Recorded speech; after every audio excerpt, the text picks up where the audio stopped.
On est bien, le micro est bien calibré. Ok, les lunettes. J'ai limite envie de tourner sans les lunettes pour éviter d'avoir le reflet. Parce que là... Voilà, là on voit même plus mes yeux, c'est magnifique. Salut bande de loups, j'espère que vous allez toutes et tous bien. Je suis ravi de vous retrouver dans cette nouvelle vidéo sur la chaîne avec aujourd'hui un thème très précis puisqu'il s'agit de découvrir ce qu'il y a à l'intérieur de ma trousse, mon kit de survie en milieu hostile. Et par milieu hostile, j'entends tout ce qui ne ressemble pas à mon bureau, voilà, tout simplement. Donc comment est-ce que je fais du bullet journal lorsque je suis à l'extérieur, lorsque je rends visite à des amis, lorsque j'ai un petit peu de temps libre et que je souhaite bullet journaler. Écoutez, je vais vous montrer tout ça dans une vidéo spéciale en partenariat avec Stationery Pal. What's in my pencil case? Ah, c'est classe en anglais, hein, tout de suite.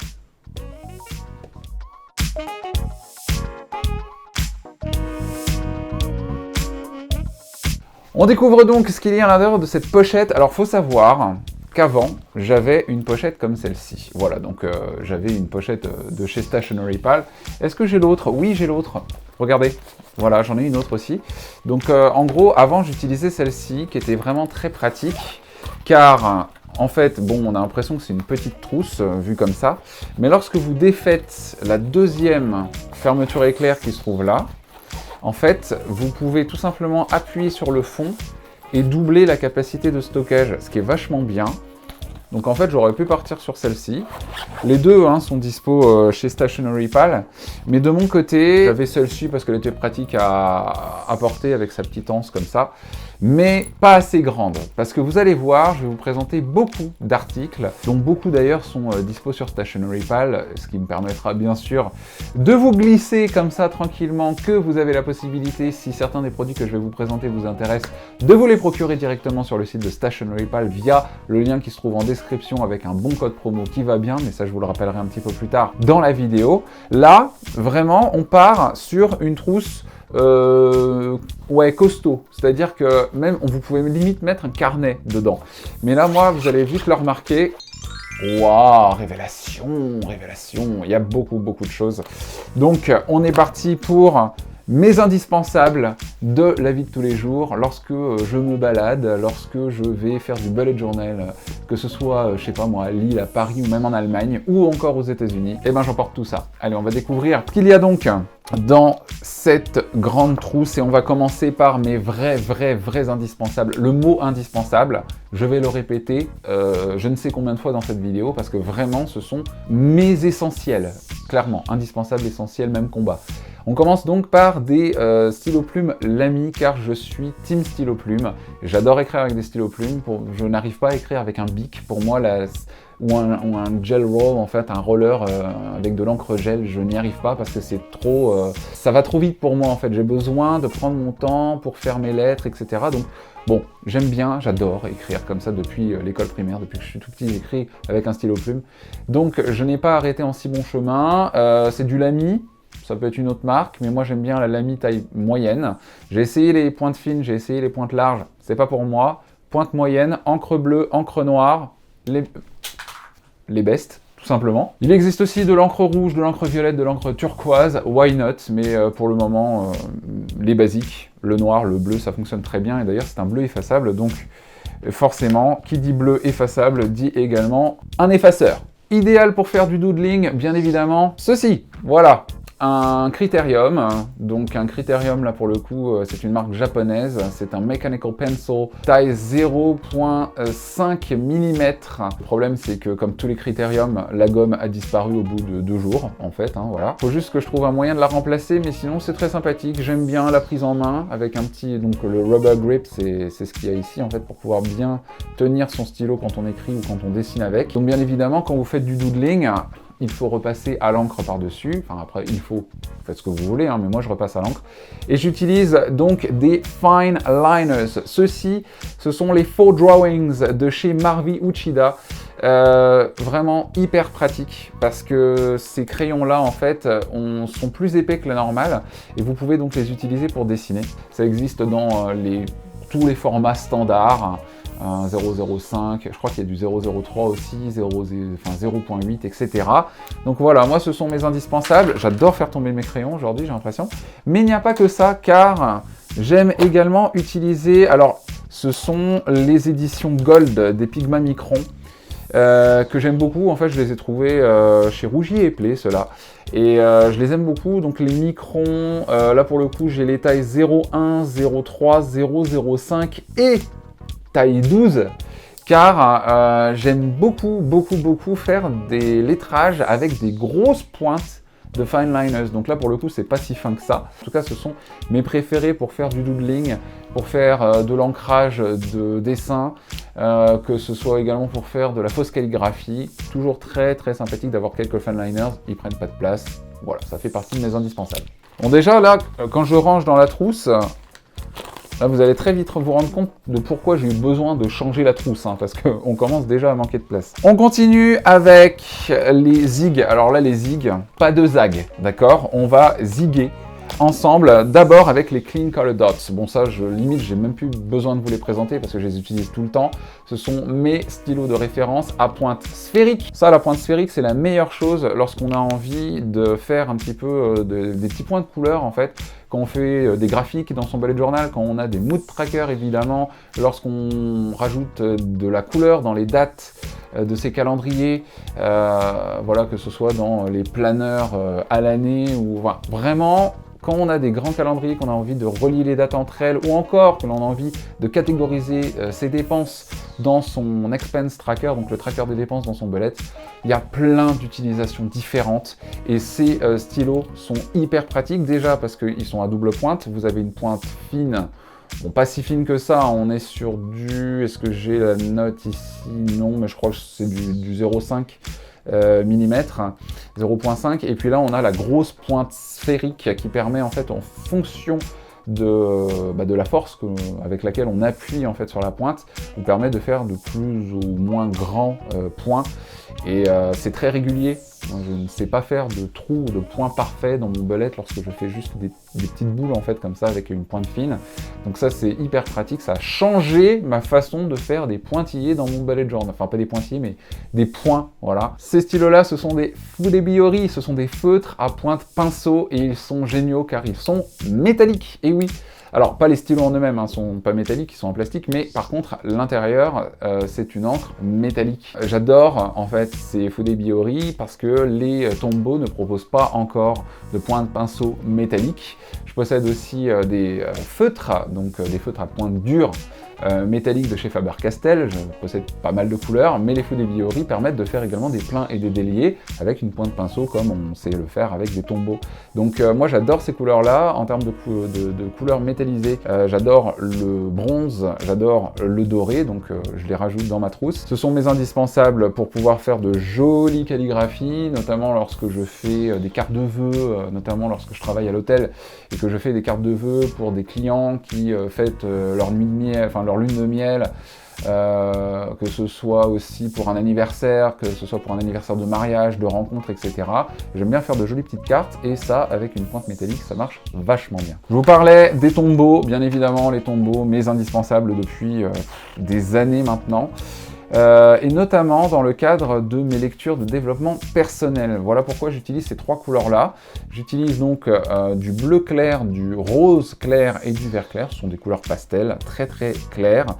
Pour le bleu, la nuance c'est 491, le rose 800 et le vert 243, car il y a plus de 100 couleurs différentes, toutes numérotées chez Tombow, donc autant savoir lesquelles si vous avez envie d'utiliser les mêmes. Car il y en a beaucoup, n'est-ce pas ? Et pourquoi est-ce que je les utilise, ces trois couleurs-là spécifiquement? Et bien tout simplement parce que donc je fais de la lecture de livres de développement personnel tous les matins, enfin presque tous les matins, pas aujourd'hui vu que je tourne, mais No Excuses de chez, de Brian Tracy, donc qui est un livre en anglais que je suis actuellement en train de dévorer tellement il est bien. Eh bien, je le stabilote, car oui, je stabilote mes livres de développement personnel pour pouvoir mettre en avant des passages. Je ne sais pas si ça va bien se voir, je suis obligé de pencher le livre pour que ça se voit correctement. En bleu, tout ce qui va être notion clé, en vert, tout ce qui va être citation, et tout ce qui va être passage important, je les stabilote en rose. Il m'arrive aussi d'écrire un petit peu dans mes livres de développement personnel pour vraiment souligner vraiment des choses importantes que je peux mettre comparé en fait à ma vie perso, donc c'est très sympathique. Moi je préfère vraiment travailler avec des livres de développement personnel de cette façon-là, et c'est pour ça que j'emmène toujours 2 ou 3 tombeaux avec moi, et enfin surtout 3 là pour le coup, pour mes lectures de développement personnel lorsque j'emmène mes livres avec moi, que ce soit lorsque je pars à l'extérieur, voir des amis, ou même à l'étranger. Je vous parlais de lettrage, de cartes de vœux que je fais éventuellement à l'hôtel. Eh bien, ces indispensables-là, alors on va les diviser en deux. D'abord, on le connaît, bien sûr, celui-ci, le Tombow, Faudenosque de chez Tombow. Pointe pinceau, mais dur, contrairement aux pointes souples que l'on a chez Tombow avec les grands dual brush pen. Là, c'est une pointe dure qui permet donc de faire de jolis pleins et déliés, de bien maîtriser sa pointe, sa plume, pour pouvoir faire de belles calligraphies, de beaux lettrages. Et donc ça, bon, ça c'est un noir, je les utilise depuis des années, c'est environ mon 7e ou 8e Faudenosque noir, donc là on ne le présente plus. Par contre, ceux que j'ai reçus tout récemment, ce sont les Faudenosque de couleur. J'utilise donc principalement le rouge, le orange, le gris, mais enfin bon, il y a plein de couleurs encore derrière, hein, vraiment. Il y en a, oui, il y en a une dizaine, plein, c'est pas plein, mais en tout cas il y en a une dizaine. Mais principalement, j'utilise ces couleurs-là, le rouge, le gris, pour pouvoir faire quelques petits effets de style, notamment, éventuellement faire des ombrages de couleurs. Très sympathique. C'est la même fonction, je ne vais pas en parler pendant 1000 ans, mais vous pouvez vous les procurer sur Stationery Pal. Très très sympathique pour pouvoir faire des lettrages. Ça nous est tous arrivé de faire un tracé, tirer un trait, par exemple dans son bullet journal, de faire un tableau et d'aller 1 mm ou 2 mm trop loin par rapport à la taille de notre carré, rectangle, tableau, peu importe. Ça, c'est un lifesaver dans ces cas-là. C'est un Jelly Roll blanc, c'est en taille 0,8, donc c'est un Sakura Jelly Roll. Et c'est vachement pratique pour faire des petites corrections, éventuellement corriger un dessin, corriger un tracé, corriger un lettrage. Voilà, dans toute situation, on a besoin de faire des petites corrections quand votre papier est bien blanc et pas écru, comme ça peut être le cas sur un carnet Leuchtturm par exemple. Là, il faut prendre du papier vraiment bien blanc, comme ça ne se voit pas du tout, et c'est hyper pratique. Comme ça, voilà, des petites corrections, ça évite de sortir le grand roller de blanc. Juste un tout petit point comme ça avec de l'encre gel. Ça marche vachement bien, donc je recommande et je lui mets 5 étoiles sur Lootvisor. Un autre indispensable lorsque l'on aime faire des cercles réguliers, car je vous le disais, quand il s'agit de tracer des cercles, je ne suis pas doué, mais alors pas du tout. Eh bien écoutez, vous pouvez utiliser, alors ça c'est pas chez Stationery Pal, mais c'est vachement pratique, c'est un compas Maped, tout ce que franchement vous pouvez vous en procurer un, ça coûte je crois moins d'une dizaine d'euros. Pensez bien à prendre un fine liner qui soit fin, voilà, qui puisse rentrer en fait dans le holder pour pouvoir ensuite tracer des traits, parce que du coup ça vous permet de faire des cercles à l'encre, contrairement à la majorité des compas qui vous permettent de tracer des cercles, mais au crayon de papier, enfin à la mine effaçable. C'est pas intéressant dans dans mon bullet journal, personnellement je trouve pas ça intéressant, après why not, hein. Mais je n'arrive pas à repasser à l'encre à la main, je ne fais pas de cercle parfait, donc je préfère, pour m'assurer quelque chose de vraiment régulier, un magnifique compas de chez Maped que vous pouvez vous procurer dans toutes les bonnes papeteries. De la colle.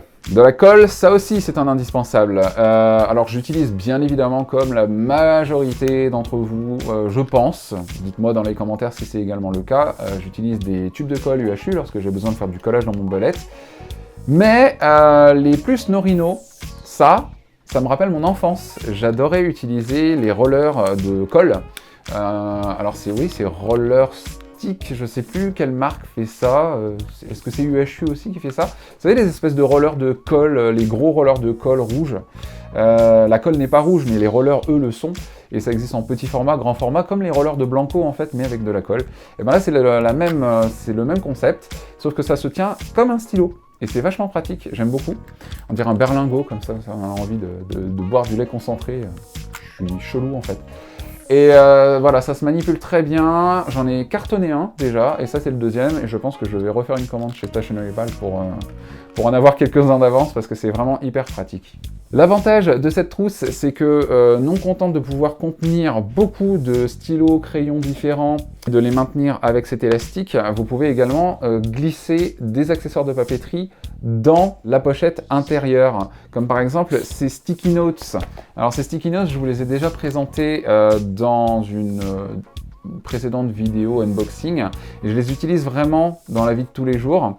Voilà, weekly plans, monthly plans, j'indique mes jours off, j'indique si je travaille le matin ou l'après-midi, et c'est vachement pratique, comme ça ma famille peut savoir quand est-ce que je suis là et quand est-ce que je ne suis pas là, pour savoir s'il faut faire à manger ou pas, donc, ou encore savoir si je peux être présent pour garder ma chienne pendant qu'il part. Donc ça, voilà, c'est hyper pratique, et je peux les glisser dans la pochette de ma trousse. Mais ce que je peux également glisser donc juste derrière, ce sont des stickers.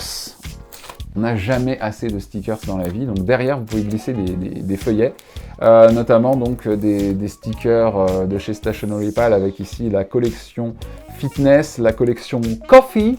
Ça vraiment j'ai envie de faire un thème café dans mon bullet journal, parce que j'en bois tellement, je pense que c'est assez nécessaire. Voilà, des petits stickers mignons, etc. Donc vous pouvez en mettre plusieurs planches. Et vu qu'ils sont petits, c'est toujours pratique de pouvoir les transporter partout. Et ensuite, pour continuer la décoration, vous avez même de la place pour y glisser quelques rouleaux de washi tape. Voilà, des petits rouleaux. Donc là, j'ai du ciel rose, que j'aime beaucoup. Même si ça ne se marie pas forcément avec mon thème Sonic du mois. Et puis là, quelques autres petits rouleaux que vous pouvez également vous procurer sur le shop, avec du washi tape constellation, ciel constellé. Why not? Go faire un thème constellation dans le bullet journal, hein, ça peut le faire, ça peut donner des idées. On termine bien sûr avec d'autres indispensables, hein, les fameuses cartouches d'encre. Je vous présentais les Lamy en début de vidéo, bah là vous avez l'encre bleue et l'encre noire, bien évidemment. On en rajoute autant que l'on peut.